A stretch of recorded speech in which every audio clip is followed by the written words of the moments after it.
When you're looking for Whirlpool innovation and quality, who has the answers, the selection, the price? Ventura TV Appliance.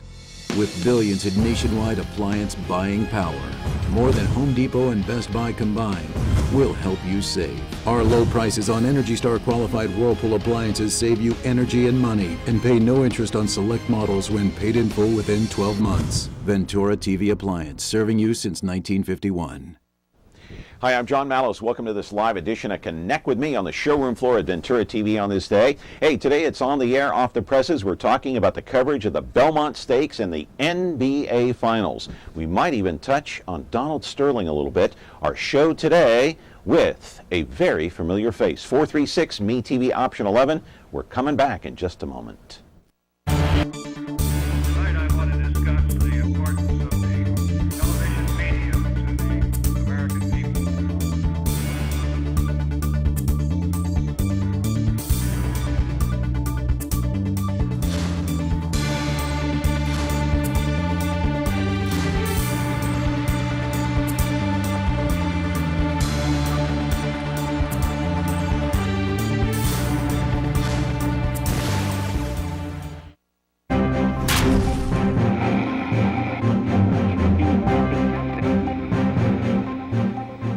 It is on the air, off the presses on this Monday morning here on June the 9th, 2014. You're watching us on Comcast Channel 187 and 43.6. And, of course, a very interesting weekend. Of course, we were all anticipating and looking forward to the Belmont Stakes, the Triple Crown. Could California Chrome do it?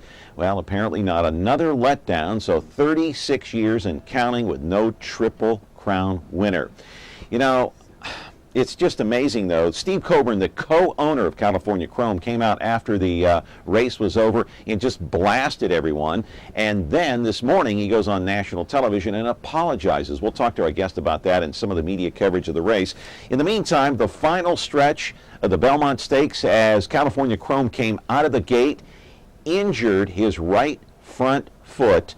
It was bleeding right near the hoof.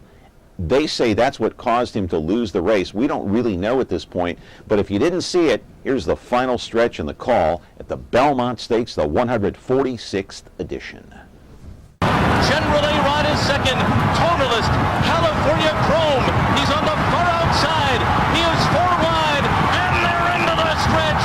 It's Generally Rod. Totalist. Here's California Chrome on the far outside, and he's a furlong from immortality. He is up on the outside of Commissioner. Here's Wicked Strong in the center of the track. Commissioner, California Chrome on the outside. Totalist, Commissioner. It won't be the Triple Crown this year. It's going to be close. It's going to be very close, and Totalist got there.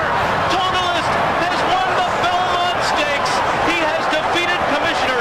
Wicked Strong and Meadow Count for next, and California Chrome, in his quest for a Triple Crown, finishes 5th today at Belmont Park.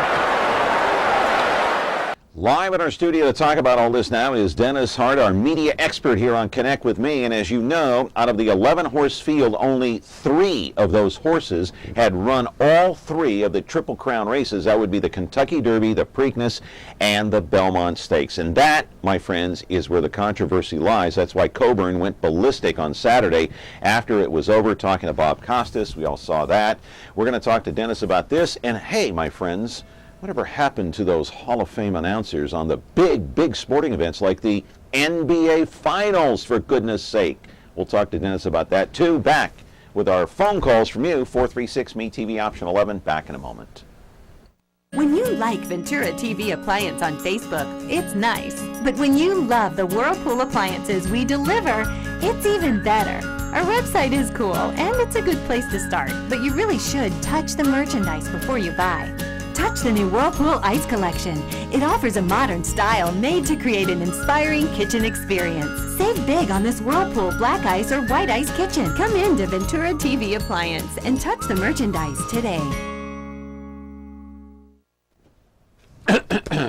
I am old enough to remember the last Triple Crown winner, by the way, Dennis. It was affirmed in 1978. Yes, it was. And when Affirmed won the Triple Crown, he faced only one horse that had run in all the 2 races before that, the Preakness and the Kentucky Derby. So what Coburn said after the race this Saturday was pure garbage about how it was the cowardly way out, that they didn't race in the first 2. That hardly ever happens. That was just loser talk, unfortunately. Yeah, and not only that, in 1977, I looked this up, Seattle Slew, the year before, won the Triple Crown, and only 2 horses in the race had run in the previous 2, the Derby and the Preakness. That's right. There is no requirement. Again, that was loser talk. That was clueless, classless talk, unfortunately, on the part of Steve Coburn. Horses are very fragile. Very few horses run all 3 races. As a matter of fact, Tonalist had a lung infection for the Kentucky Derby and the Preakness. That's why he didn't run in it. So Coburn's talk about how it was the cowardly way out, I'm sorry, that was, I hate to say it, but that was hillbilly talk. That was ridiculous. And by the way, one of my favorite all-time wins and favorite horses took place in 1973. Secretariat won by 31 lengths against a field that had not run in the previous 2 races. That's right. Great horses overcome that. Okay, there's no requirement that horses have to race in every race, as there is no requirement that golfers have to golf in every tournament. Nobody says if you don't play in the Masters, you can't play in the U.S. Open. Tennis players, hey, they don't have to play in every tournament, and they don't. No, it's just the way it is. Wimbledon, you don't play in the U.S. Open? That's right. A Triple Crown winner is a great horse. They overcome all of that. California Chrome just couldn't do it. Who got to Coburn? Because he apologized today on Good Morning America. Did you see that? The country got to Coburn. New York Times, Washington Post, everybody looked at him as an idiot for making those comments, because horse racing is a gentlemanly game and has dignity. Right. He did not show dignity. He did not show class at the end of it. But he is now, and his wife got to him, of course, so we've heard that as well.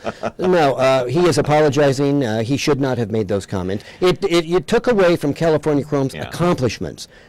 It had won. The horse had won 2 of the 3 races. That's a great accomplishment. Very rarely do horses win all 3. I mean, we all know, the networks, they all do a great job in covering these major races, that especially, what I'm impressed with most of all, besides the announcers. I mean, I'm not too impressed with the announcers. You got Hall of Fame announcers like Bob Costas doing that, and Tom Hammond doing it. But I'm more impressed with the guy that sits in the director's chair. You know why? Yeah. He's got like 50 cameras to choose from for that race. That's right. 50 or more cameras. And NBC did a magnificent job of doing what they wanted to do, setting out to do hours of coverage on this thing, on their cable network. Is that necessary? No, but what they did was on. They had embraced California Chrome as a hero. They portrayed him as this hero, going for this rare thing, a Triple Crown, etc. They had, 5, 6, 7 hours of coverage on their cable network and on the full network. It was amazing. NBC had 2 hours prior to the race. Yeah, and because they knew that when you get to a point where you have the potential of a Triple Crown, the audience, which is very small for horse racing in general, the audience always goes up. Now, they had a 10 or 11 or 12 rating yesterday. They had a 12.9 rating, which was a 29 share. A year before, it was like a third of that, because there was no Triple Crown option. So they knew they were bringing in people who would never watch a horse race. Look, I don't watch the Kentucky Derby, but I watch that. You don't watch the Kentucky Derby? No, I do not. I generally watch baseball. If there's a cable, if the Oakland A's are on, or the Dodgers are on. You watch the replay on YouTube or something? Maybe I will, but no, I'm not a horse racing fan, as most people are not horse racing fans. Horse racing is a dying sport in the United States, as is boxing. Very few people watch it, but events like this, when you can capture the imagination. Everybody wanted the happy ending on this, California Chrome. That would be the Disney-type ending. Well, it wasn't a happy ending. Am I mistaken about this? Only 11 horses have won the Triple Crown in 135 years? Only about a dozen horses. That's correct. That doesn't seem possible. Well, sure it does, because it's a very difficult thing to do. Yeah. It's only great, stupendous horses get to do this thing. It shouldn't be. It shouldn't be a thing like you pass out a participation certificate in soccer, kids soccer. It should be only the best in the world win this thing. It's supposed to be difficult. That's right. Okay, so how would you rate NBC's coverage of this race? Well, besides, including the overhype of the Triple Crown. I thought they set out to do something which was tell a story and create a hero. For 6 hours they created this hero, and then of course in 2.5 minutes it went away for them. Now, did they mess this up? Yes, they did. At the end, where they messed this up was, after Tonalist had won, the first shots we saw weren't of the owner of Tonalist, they were of Coburn and Perry Martin. That's wrong, okay? They're disappointment. You want to celebrate the winner, not the loser. The first interview they did wasn't with the winning jockey. It was with the losing jockey. That's wrong. Interesting. Okay? Yeah. You have to turn that around. Why did they do that? Because they were still on this is a fairy tale, and we want the fairy tale to be true. Well, real life intruded. 3 other horses beat California Chrome. You had to, at that point, be good enough and smart enough to say, hey, there's a winner here. We're talking to the loser. We can talk to the loser afterward. Okay? And that's where they made the mistake, I think. Super Bowl, you don't talk to the loser first. Right. You talk to the winning locker room Yeah, first. when somebody wins the World Series, you don't go to the loser's locker room first. You go to the winner's locker room, okay? If the Giants win the World Series this year, you are not going to go into the Detroit Tigers locker room or the Oakland A's locker room first, okay? Apparently we have a call. Good morning. You're on Connect with Me. What's your question today? I actually have two for your guests. Number one, passing of Maya Angelou. How big of a deal is it, really? And the other question was, how about that Tracy Morgan dust-up thing? Does your guest have an opinion about what exactly went on? And how did we get from California Crow to Tracy Morgan and Maya Angelou? Oh, sorry. Wow, no, that's okay. Whoa. Okay. But you're so well-versed, you can talk about anything. Maya Angelou's death is a very big event because she became a very, very big persona in the last 30 years, thanks to Oprah and her own talents, Maya Angelou's talents. Yeah, she was very widely known out there, so her passing, I think, generated appropriately a media response. As far as the Tracy Morgan thing, I'm not sure what your question is. Perhaps you can clarify. It's a tragedy that he was involved in this accident. He's seriously injured as we tape this show, as we go live right now, and we hope he recovers, of course. But that's a terrible incident. Should be widely covered because Tracy Morgan is a very well-known comedian, not just because of what he did on 30 Rock these last few years. He was widely acclaimed for that. Saturday Night Live is where he got part of his start. That's where everybody started knowing him. But yeah, that's a terrible story, a horrific story. And of course, he wasn't the only one injured. I'm surprised after looking at that overturned van, and you probably saw the video too this morning. I did. I can't believe he survived. I don't know how anybody survived that. It was a terrible accident.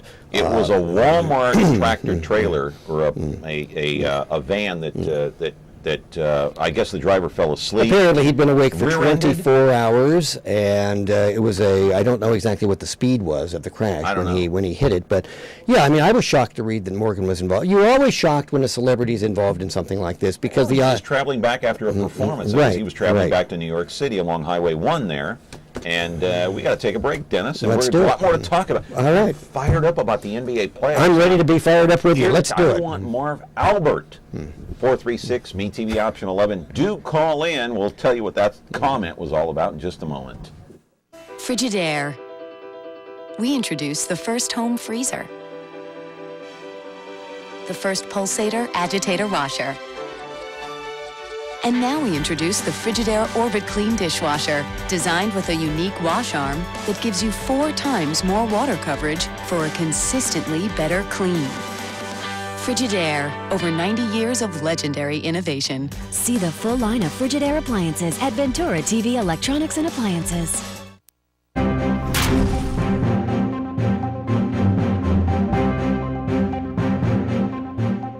Oh my goodness, you should have seen me last night. I was yelling at my television set as the Spurs and the Heat were going at it in the final moments, and then your guy, Chris Bosh, in the corner. LeBron James, that would be, dribbling down the lane. He sees Bosh open in the corner, tosses him the ball. That was the key to that 98-96 victory for the Heat over the San Antonio Spurs. Let's take a look in case you missed it. And now Miami offensively with no Birdman on the floor. They've got live options. Chalmers back in. Leonard playing with 5 fouls guarding James. Spurs do have a foul to give. James kicks it out, corner to Bosh, an open three. It's good. Chris Bosh from downtown, and the Heat go up 2. Exactly what I was talking about. You take Birdman out the ball game, now there's a price to pay. Well, first question is, where in the heck was the San Antonio defense? They knew that's his shot in the corner over there. The second gripe I have is Mike Breen, Jeff Van Gundy, Mark Jackson behind the microphone on a nationally televised. Okay, so I have to defend Mike Breen now, is that right? Who are these people? Where is Marv Albert and Mike Fratello when you need them? First of all, Marv Albert is 72 years old, okay? Bob Costas is 62 and works for another network. Mike Breen is the voice of ABC's NBA coverage. What what is your problem with Mike Breen, and why am I here defending him? How about if I do this? I'll just turn the sound down on my TV set. I don't think Mike Breen needs any defense from me, but I'm happy to provide it. He's been the voice. Please do. He's been the voice of the New York Knicks on the Madison Square Garden network for years. He was an announcer for NBC when they had the NBA. He has now ascended to the top rank of basketball announcers. What's your problem with Mike Breen? Vanilla ice cream. That's your opinion. Marv Albert. That's your opinion. Well, Marv Albert's 72 years old. He's gone. It's over. Are these Hall of Fame broadcasters a dying breed? Yes. How about that? Yes, I think that's a good question. I think that's a good thing. That's a fair question, Yes. right? Now, when you look at who's done the NBA over the years, and I happen to have a list here, the likes of Jim McKay, Keith Jackson, Kurt Gowdy, Marv Albert, Bob Costas, Dick Stockton, Brent Musburger. Those are all Hall of Fame people. Dick Stockton. Right. I remember him. Remember him, the voice of CBS. Yes. As was Musburger. Musburger did those games for years. Okay, yes, those are Hall of Fame announcers. There is no issue with that. We've talked about this in the past. It is a dying breed. Okay. Yes. We talked about Major League Baseball announcers just a couple of shows ago about how many great ones are still left doing baseball. Not very many. Vin Scully. All right, Tom Brenneman, Marty Brenneman in Cincinnati. There aren't very many left. Okay, and Mike Breen is a very good announcer. I'd call him a journeyman announcer. Okay. Is he a Hall of Famer? Probably not. Is he good enough to be on ABC? They believe he is, yeah. 20 years from now, could we be talking about Breen being a Hall of Famer like Marv? Very hard to say. He's 53 years old. Breen is. He's got another 15 years. At this moment, I don't think so. At this moment, I would say no. It's like, is Mike Tirico going to be a Hall of Fame announcer? No. I don't think so. No. Okay. And it's not that you and I can do a better job. No. It's just that we're analyzing. Tirico is doing Monday Night Football on ESPN. And World Cup soccer. Michaels is doing Sunday Night Football on the full network of NBC. There's a difference between those guys. Michaels is the Hall of Famer. Tirico is the cable guy. Okay, he's the cable guy. Right. And there's a difference. All right. Let's go to Donald Sterling. He was in the news. There's a Hall of Famer. There's a Hall of Famer. We're talking about the NBA. We might Let's as well. Let's do it. All right. You know about the V. Stiviano thing, the tape being released. All of the it. NBA, We talked they wanted about to it. sell the team. All of okay. it. What a Let's mess. refresh your memory. Run that 30-second soundbite of Mr. Donald Sterling. Yeah, Mr. Honey, I'm sorry. I'm sorry, too. I wish I can change the skin, the color of my skin. That is the issue. You missed the issue. What's the issue? The issue is we don't have to broadcast it. I'm not broadcasting anything. I don't do anything wrong. Nobody said you did anything wrong. I don't do anything wrong. If we ever have any issues, it's because people call you and tell you things about me that are not Why are true. you broadcasting? I'm not broadcasting Why are you taking anything. pictures with minorities? Why? What's wrong with minorities? What's wrong with black people? Nothing. What's wrong with these It's like families? talking to an enemy. There's nothing wrong with minorities. They're fabulous. Fabulous. Because you're an enemy to me. Why? Because you don't understand. I don't understand what. Nothing. That racism still is alive? No, but there's a culture. What culture? People steal certain things. Hispanics steal certain things towards blacks. Blacks steal certain things towards other groups. It's been that way historically, and it will always be that way. All right, what's the latest news with Sterling now? Ruling last week. Well, yeah. You know, it's still a mess out there. The NBA has said that there's an agreement with Steve Ballmer of Microsoft to buy the Clippers for $2 billion. Apparently, Sterling's wife has agreed to the sale of the Estranged Clippers. wife, Yes, by the way. estranged. Well, estranged. Yes. There's nothing normal about this story. But now Sterling has said, and the LA Times is saying, that he really hasn't agreed to it because he wants to get rid of that $2.5 million fine Adam Silver imposed upon him, and he wants to get rid of the lifetime ban that Silver, the NBA commissioner, imposed upon him.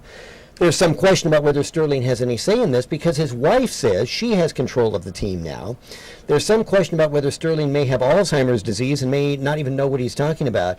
In other words, it's just a typical week in La La Land. That's what we're talking about. It's unbelievable because it seems like there is infighting within the fighting. Well, and what I course. mean by that is Sterling and his estranged wife disagreeing on what to do, and then the NBA is out there on the perimeter saying, no, you have to sell the team.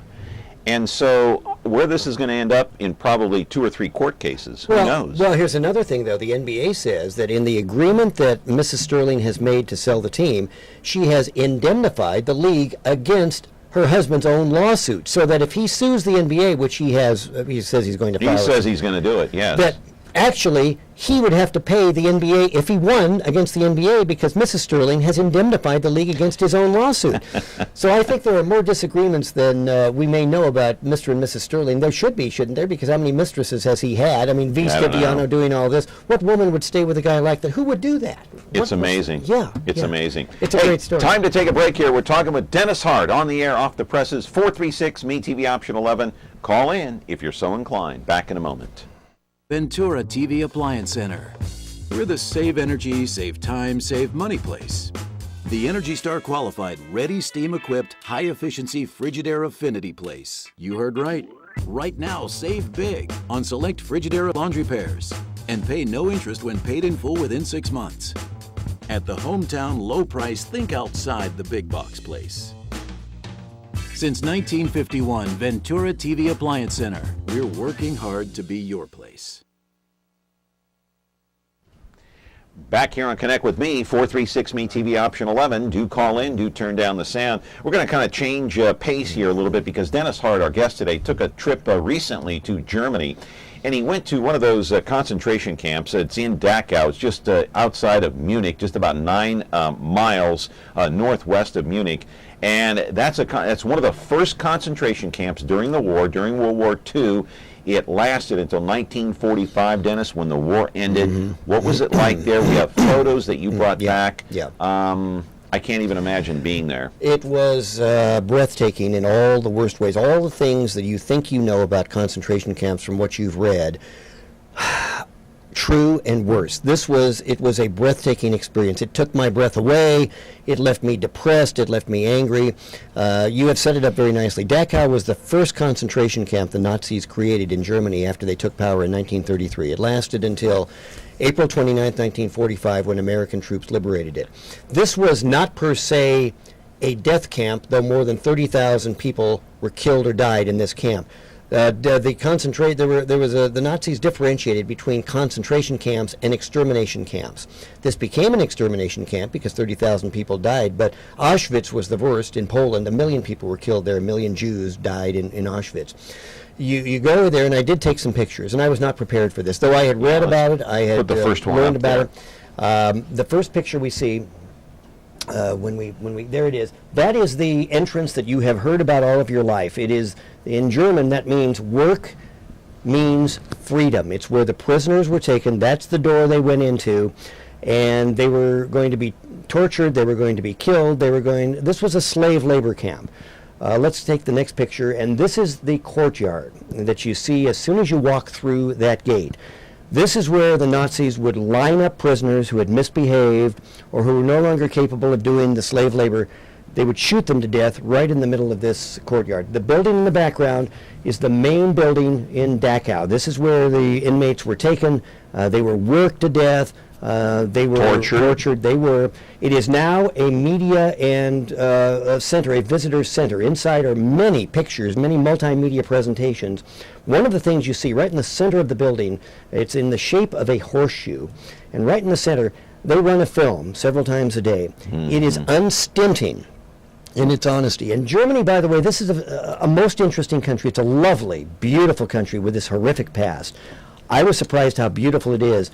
It is completely open in terms of how they acknowledge their role in World War II. Children are taken from the 5th grade onward to the concentration camps, to the death camps. They are taught from the 5th grade onward exactly what the Nazis' role in World War II was. This is one of the multimedia presentations. You see the pictures on the wall here. There are pictures also with plenty of graphics and artwork and narrative. Unstinting in the honesty. Nothing, no punches are pulled. The movie and the pictures are graphic. You see pictures of dead bodies, naked dead bodies stacked on top of each other in these concentration camps. When the Allies liberated Dachau on April 29, 1945, just a couple of days before Hitler committed suicide, they were horrified by what they found. They literally brought the townspeople in, because a lot of people in Germany said at the end of the war they did not know what was going on in those concentration camps. Historians disagree with that. They brought the people in to show them so they could never say they didn't know what had happened. What you're looking at now is a shot across the open area there toward the barracks. There were 34 barracks at Dachau. They were each handled, this was one barrack right here, each of them designed to handle a couple of hundred people. They handled up to 2,000, 3,000, 4,000 people. 5 toilets inside. Wow. They have rebuilt those are the barracks, those are the beds that they would lie on. Now, there were a couple of hundred of these in each barrack.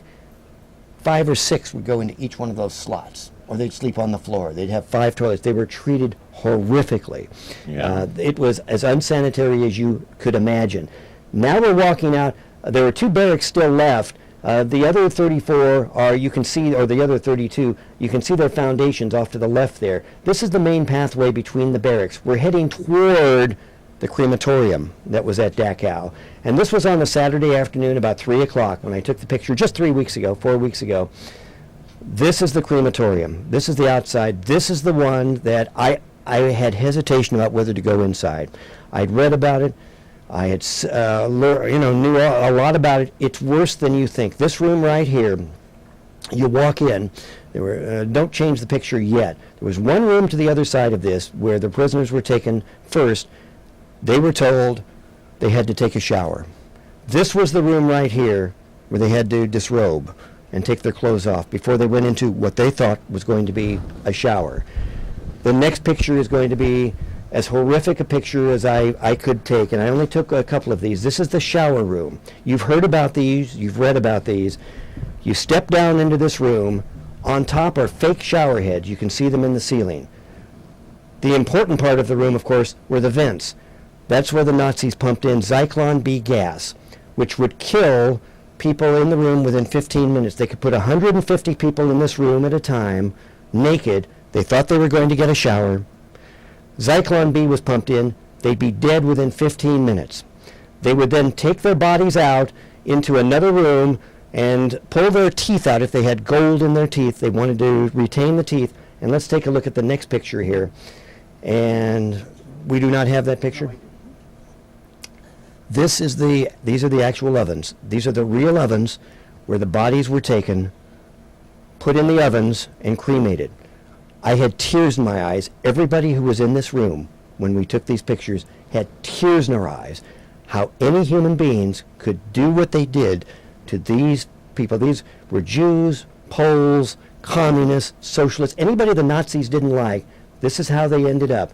In this particular camp, 31,000 of these folks were cremated. Man. This is horrific. Now, this picture, and I think this may be the last one, this is actually the rail. And they just discovered this 5 or 6 years ago.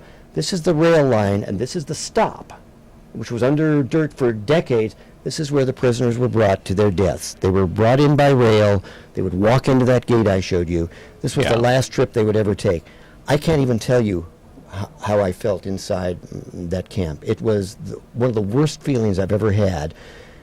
You wonder how human beings, the Nazis, the soldiers, could carry out Hitler's plan. I was also in the room, and I didn't give you a picture of this, the day before, a couple of days before, in Berlin.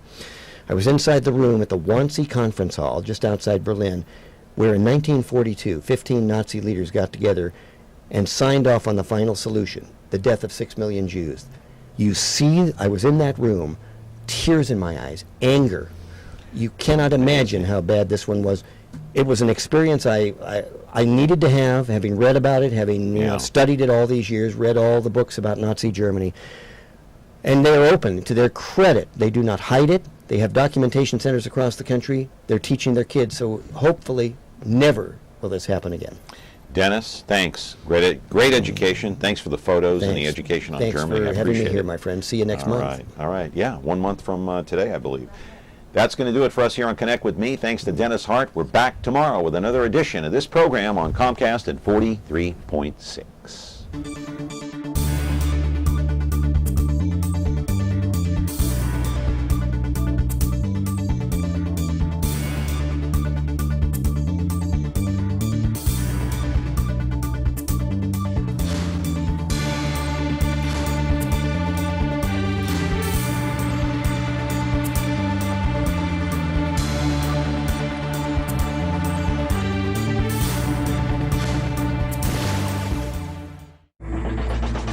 Ready, Bo?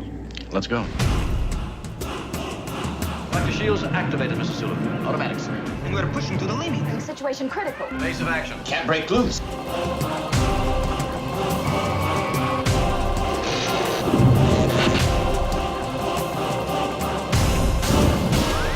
Peace or utter destruction. It's up to you. Star Trek, Saturdays at 9, 8 Central on MeTV. Brought to you by Ventura TV.